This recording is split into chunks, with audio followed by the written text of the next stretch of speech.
नमस्कार सखींनो. तर आज मी बनवला आहे लिची ज्यूस. उन्हाळ्याचा आनंद द्विगुणित करण्यासाठी आणि आपल्याला ताजेतवाने ठेवण्यासाठी आज आपण बनवत आहोत लिची ज्यूस. त्यासाठी मी काही लिची घेतल्या आहेत.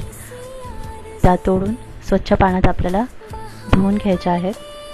तुम्ही पाहू शकता मी धुवत आहे त्या. आणि मग त्याच्यावरचे सालं काढून आतला गर आपल्याला वेगळा करून घ्यायचा आहे. बिया देखील काढून टाकायच्या आहेत.